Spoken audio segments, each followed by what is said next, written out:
یوم احل لکم الطیبات وطعام الذین اوتوا الکتاب حل لکم وطعامکم حل لہم۔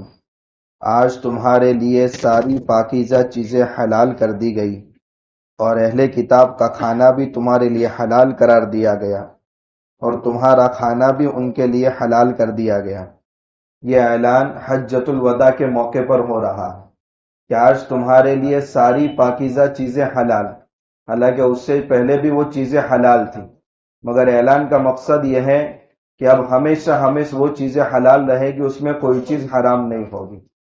وَيُحَرِّمُ عَلَيْهِمُ الْخَبَائِثَ، اور ان پر خبیث قسم کی چیزیں حرام کر دی گئی۔ خبیث قسم کی چیزیں یا تو وہ ہیں کہ جن کی ذات میں اور طبیعت میں ہی گندا پن ہے، جیسے خنزیر ہے۔ دیکھیں قرآن کریم میں کچھ قوموں کا حشر جانوروں کی شکل میں مسخ کر کے اللہ تعالیٰ نے کیا ہے۔ وَجَعَلَ مِنْهُمُ الْقِرَدَةَ وَالْخَنَازِيرَ، کہ جو قومیں اللہ کی نافرمانی پر اتر آئی تھی تو اللہ نے ان کو بندر اور خنزیر بنا دیا۔ یہ جانور ایسے ہیں کہ جن کی طبیعت میں ہی خبث ہے اور گندگی ہے، تو کبھی جانور اپنی طبیعت کی وجہ سے حرام ہوتا ہے اور کبھی انسان کی طبیعت ان سے نفرت کرنے کی وجہ سے اللہ نے اس کی سلیم الطبع کی رعایت کی ہے اور وہ جانور حرام کیا ہے۔ کچھ جانور ایسے بھی ہوتے ہیں کہ بہت سارے انسان کا دل بگڑنے کی وجہ سے ان کے کھانے کا جی چاہتا ہے اور کچھ حضرات اس کے کھانے سے جی چراتے ہیں۔ اب ان میں اختلاف ہو جائے تو کس کے مزاج کا اعتبار کیا جائے گا؟ تو ایسے موقع پر انبیاء کے مزاج کا اعتبار کیا جائے گا اور انبیاء پر اترنے والی وحی کا اعتبار کیا جائے گا۔ آگے قرآن نے کہا اہل کتاب کا کھانا تمہارے لیے حلال ہے۔ اب اہل کتاب کا کھانا سے کون سا کھانا مراد ہے؟ کوئی غلہ دے رہا ہے، اناج دے رہا ہے، رمضان میں افطاری کا کچھ دے رہا ہے، یا مخصوص تہوار میں کوئی چیزیں ہم کو دی جا رہی ہیں، تو وہ کھانا یا مخصوص جانور ذبح کیا ہوا مراد ہے۔ ظاہر سی بات ہے اگر غیر مسلم اگر ہم کو کوئی غلہ دے رہا ہے یا اناج دے رہا ہے یا مٹھائی وغیرہ دے رہا ہے، اس کے حلال کاروبار کا ہے یہ اور کوئی چڑھاوے وغیرہ کا نہیں ہے، تو اسلام اس کا انکار نہیں کرتا، روکتا نہیں ہے، بلکہ مسلمانوں کے لیے کھانا جائز ہے۔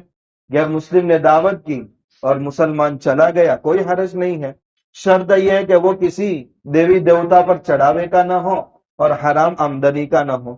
بہت سارے کسان غیر مسلم رہتے ہیں، کھیتی کرتے ہیں اور کھلاتے بھی ہیں، تو ایسے کھانے میں اسلام تو کبھی بھی منع نہیں کرتا۔ جب کفار کا کھانا جائز ہے تو اہل کتاب کا کھانا تو بطریق اولا جائز ہوگا، کیونکہ یہ تو آسمانی کتاب کو ماننے والے لوگ ہیں۔ پھر کہا جا رہا ہے کہ اہل کتاب کا کھانا تمہارے لیے حلال ہے، اس کا مطلب یہ کہ اہل کتاب کا ذبح کیا ہوا جانور کا گوشت تمہارے لیے حلال ہے، لیکن اگر غیر مسلم جانور کو ذبح کرتا ہے تو اس کا ذبیحہ حلال نہیں ہوگا، وہ جٹکے کا رہے گا، اس کا کھانا ہمارے لیے حلال نہیں۔ پھر اہل کتاب کا کیوں حلال ہے؟ اہل کتاب کا اس لیے حلال ہے کہ اہل کتاب میں بہت ساری تبدیلی آ گئی کہ انہوں نے حضرت عیسیٰ علیہ السلام کو خدا کا بیٹا تک مان لیا، مگر ذبح کرنے کا جو جانور کا طریقہ ہے ان میں سیم وہی ہے جو مسلمانوں میں۔ اگرچہ کچھ اہل کتاب عوام جاہل ایسے بھی رہتے ہیں کہ جو وہ طریقہ بدل دیتے ہیں، جیسے ہمارے مسلمانوں میں کچھ جاہل ایسے ہیں کہ جانور اللہ کے نام پر ذبح کرنا چاہیے مگر وہ فلاں بزرگ کے نام پر ذبح کرتے ہیں، تو ان کے عمل کو اسلام کا عمل نہیں سمجھا جائے گا، بلکہ اسلام کا عمل وہی ہے جو قرآن و سنت سے ثابت ہے۔ تو ٹھیک اہل کتاب یعنی یہودی اور عیسائیوں کا ذبح کرنے کا طریقہ وہی ہے جو اسلام نے بتایا ہے، اس لیے اسلام نے کہا کہ جیسا تم ذبح کرتے ہو تمہارے لیے حلال، اہل کتاب کا ذبیحہ بھی تمہارے لیے حلال ہے۔ تو یہ صرف ذبح کی حد تک بات ہو رہی ہے، ورنہ عام طور پر غلہ کھانے کی دعوت وہ تو اہل کتاب نہیں غیر مسلموں کی بھی کھا سکتے ہیں، شرط ہے کہ وہ چڑھاوے کی نہ ہو اور حرام آمدنی کی نہ ہو۔ پھر آگے فرمایا والمحصنات من المؤمنات، اور ایمان والوں میں سے پاکیزہ عورتیں، پاک دامن عورتیں جو کسی کے نکاح میں نہیں ہے، وہ تو مسلمان مردوں کے لیے حلال ہے۔ والمحصنات من الذین اوتوا الکتاب من قبلکم، اور اہل کتاب کی پاک دامن عورتیں بھی تمہارے لیے حلال ہے، یعنی مسلمان مرد کسی یہودی یا عیسائی لڑکی سے نکاح کرنا چاہیں، شرط یہ کہ وہ اہل کتاب ہوں، ناستک اور دہریہ نہ بن چکی ہو تو مسلمان کے لیے اس سے نکاح کرنا حلال ہے، مگر آج تلاش کیے بھی نہیں ملتے وہ۔ اور اس کی وجہ یہ ہے کہ ان میں بھی نکاح کا طریقہ وہی ہے جو مسلمانوں میں ہے، کہ مسلمان جب نکاح کرتے ہیں تو خطبہ مسنونہ اس میں ہوتا ہے، دو گواہ کی موجودگی ہوتی ہے، مہر بھی طے ہوتا ہے، یہ اسلام کا طریقہ ہے۔ تو ٹھیک وہی طریقہ اہل کتاب کا بھی ہے، جب اسی طریقے سے وہ نکاح کرتے ہیں تو تم ان کی عورتوں سے نکاح کر سکتے ہو۔ باقی اہل کتاب کا مرد مسلمان عورت سے نکاح نہیں کر سکتا۔ ایسا کیوں؟ ایک جواب تو میں نے دیا کہ طریقہ سیم ہے، مگر جب طریقہ سیم ہے تو جانبین سے دونوں برابری ہونی چاہیے۔ ایسا اس لیے ہے کہ مسلمان مرد اگر کتابی لڑکی لائے گا، یعنی یہودی عورت یا عیسائی عورت لائے گا، تو مرد قوام ہے، نگراں ہے۔ یہ پہلے زمانے کی بات ہے، آج کی بات نہیں ہے۔ آج کا ہوم منسٹر سے ہی پورا کنٹرول ان کے ہی ہاتھ میں ہوتا ہے اور اسی سے گھر چلتا ہے، اور جس میں ان کی نہیں مانی جاتی وہ گھر تتر بتر ہے۔ ہمارے حضرت فرماتے تھے، وہ حدیث شریف کا ترجمہ کرتے تھے، اللہ کے نبی صلی اللہ علیہ وسلم نے روایت میں فرمایا ہے، تم 99 احسان کر لو، اگر تم سے ایک غلطی ہو گئی تو سارے احسان پر پانی پھر جائے گا۔ وہ حدیث کا خاص طور پر اس انداز سے ترجمہ کرتے تھے، تیرے گھر میں آنے کے بعد دیکھا کیا ہے؟ 4 چتھڑے اور 4 ٹھکرے۔ حالانکہ مہنگے سوٹ لا کر کے دیے ہیں، اس کو کہہ رہی 4 چتھڑے، اور پیسے ہر مہینے برابر دیے ہیں مگر کہہ رہی ٹھکرے۔ پیسے کو ٹھکرے ہی کہا جاتا تھا۔ تو پوری زندگی پر ایک ایپ کی وجہ سے پانی پھر گیا، ان کے مزاج میں ہے۔ اس لیے اللہ کے نبی صلی اللہ علیہ وسلم نے فرمایا، عورت ٹیڑھی پسلی سے پیدا ہوئی ہے، اس کو سیدھا کرنے کی کوشش مت کرنا۔ یہ تشبیہ کیوں دی گئی ہے؟ اس کا مطلب یہ نہیں ہے کہ عورت ٹیڑھی ہے، انسان کے بدن کے اندر پسلی ہے۔ اگر کوئی آدمی حساس مزاج کا ہو اور اپنی پسلی پر نظر پڑ جائے، بہت سے لوگوں کا ذرا بھی ٹیڑھا پن ان سے برداشت نہیں ہوتا، ان کو ہر چیز سیدھی چاہیے ورنہ سر میں درد شروع ہوتا ہے۔ اگر وہ آدمی یہ سوچے کہ میری پسلی ٹیڑھی کیوں، نہیں، یہ نہیں چلے گا۔ وہ سیدھی کرنے جائے گا تو بغیر آنکھ کے رہے گا۔ اس کی خوبصورتی ہے بدن کی کہ پسلی ٹیڑھی بدن میں جچتی ہے، تو عورت بھی اسی پسلی سے ہے، اسی کا حسن ہے، تو اس کو اسی کے مطابق چلانا چاہیے۔ تو شریعت نے اجازت دی کہ مرد یہودیہ یا نصرانیہ عورت سے نکاح کر سکتا ہے، کیونکہ مرد پر پورا کنٹرول ہوتا ہے۔ تو ہو سکتا ہے کہ وہ عورت مسلمان بن جائے اور پورا خاندان قیامت تک مسلمان ہوتا رہے۔ لیکن اگر کوئی یہودی مرد یا عیسائی مرد مسلمان عورت سے نکاح کرے گا تو پوری نسل یہودی یا عیسائی ہوگی، اس لیے اسلام نے اجازت نہیں دی۔ اس لیے آج کے زمانے بھی اگر کوئی یہودیہ ہے یا عیسائیہ عورت ہے مگر مرد کو خطرہ ہے کہ مجھے عیسائی بننا پڑے گا یا یہودی بننا پڑے گا، تو اسلام اس کی اجازت نہیں دیتا ہے، کیونکہ اپنا ایمان سب سے پہلے مقدم ہے۔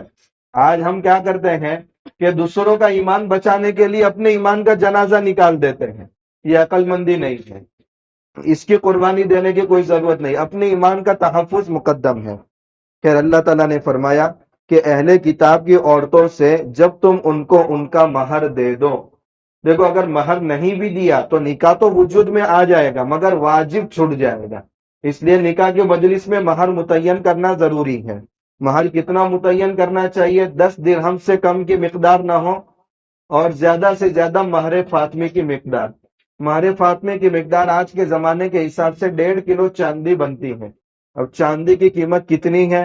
اگر 75,000 روپے پر کلو چاندی ہے تو 1.5 کلو چاندی کی اس حساب سے قیمت بنا کر کے مہر فاطمی رکھ سکتے ہیں، اور مہر فاطمی اگر اللہ نے گنجائش دی ہے تو ضرور رکھنی چاہیے، لیکن حد سے زیادہ مہر بھی متعین نہیں کرنا چاہیے کہ دوسروں کے لیے مشکل ہو جائے، مگر کوئی متعین بھی نہیں کرتا۔ عام طور پر دیکھا جا رہا ہے مالداروں میں 5,000 روپے مہر دے رہے، 5,000 میں بکری بھی نہیں آتی، اور یہ مہر جو حق ہے وہ عورت کا حق ہے۔ لڑکے والے مہر متعین نہیں کر سکتے، بلکہ لڑکی والوں کو پوچھنا چاہیے کہ مہر کتنا رکھنا چاہیے۔ اب لڑکی والے بھی بسا اوقات خود اس کا اظہار نہیں کرتے، کہ اگر کہیں گے تو سامنے والے کیا کہیں گے، وہ یہ منہ مانگ کر کے لے رہے ہیں۔ لڑکی والوں کو کتنا مہر متعین کرنا چاہیے؟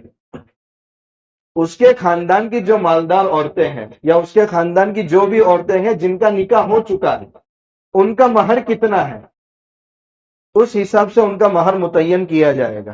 لیکن بہت زیادہ زمانے کا ڈسٹنس بھی نہیں ہونا چاہیے۔ 2 سال پہلے اس کے خالہ کی لڑکی کا نکاح ہوا تھا، 3,000 روپے مہر تھا، اور آج اس کی خالہ کی بیٹی کا نکاح ہو رہا ہے تو وہ اگر یہ سوچے کہ میری خالہ کی بیٹی کا 3,000 تھا تو میرا بھی 3,000 نہیں، کم سے کم 25,000 سے تو زیادہ مہر متعین ہونا چاہیے۔ اور یہ برکتی رقم ہوتی ہے، عام طور پر عورتیں اس کو سنبھال کر رکھتی ہیں، لیکن ہم میں سے کتنے مرد ہیں یہاں سننے میں آتا ہے کہ ابھی 50 سال کی عمر کو پہنچے مگر ابھی مہر ادا نہیں کیا، حالانکہ ان کے زمانے کا مہر کتنا تھا، بڑی مشکل سے 2,000 روپے۔ تو بھئی آپ مہینے کے 10,000 روپے خرچہ دے رہے ہیں مگر واجب جو رقم ہے وہ آپ ادا نہیں کر رہے ہیں، پھر جب جنازہ سامنے ہوتا ہے تو معاف کراتے ہیں۔ بھئی وہ عورت تو اللہ کی بارگاہ میں چلی گئی، اب معاف کرانے سے معاف نہیں ہوتا مہر، بلکہ وہ حق زندگی میں ادا کرنا ہوتا ہے۔ تو قرآن نے بھی یہاں شرط لگائی ہے کہ یہودیہ عورت اور عیسائیہ عورت اسی وقت اس سے نکاح کر سکتے ہیں جب تم ان کو ان کا مہر دے دو۔ شرط یہ ہے کہ تم اپنی زندگی کو پاک دامن بنانا چاہتے ہو، اپنی لذت پوری کرنا مقصود نہ ہو۔ یہ نکاح کا ایک فائدہ یاد رکھو کہ نکاح کرتے وقت بھی ہمیشہ یہ نیت کرنی چاہیے کہ میں اپنی زندگی کو پاک دامن بنانے کے لیے نکاح کر رہا ہوں، اور یہ انبیاء کی سنت ہے۔ اس لیے انسان نکاح کے بعد پھر گناہوں سے بچ سکتا ہے۔ اگر نیت نہیں ہوتی ہے تو پھر نکاح کے بعد بھی گناہوں سے بچنا انسان کے لیے مشکل ہوتا ہے۔ وَمَن يَكْفُرْ بِالْإِيمَانِ، اور جو شخص ایمانیات کا انکار کرے گا، فَقَدْ حَبِطَ عَمَلُهُ، تو اس کے سارے اعمال ختم ہو جائیں گے۔ بسا اوقات زبان سے ایسے الفاظ نکل جاتے ہیں کہ جو کفری الفاظ تک پہنچا دیے جاتے ہیں۔ آج کل میں ایک کتاب آئی ہے کہ ہمارے ہندوستان میں اس وقت مسلمان تہواروں کے نام پر، بھائی چارے کے نام پر اس طرح کے پروگراموں میں شرکت کر رہے ہیں کہ وہ ہمارے برادران وطن کے کفریہ شرکیہ افعال پر راضی ہیں، حالانکہ اس سے خود کفر اور شرک کے اندر وہ ملوث ہو گئے ہیں، زندگی بھر کی ساری عبادتیں ختم ہو جاتی۔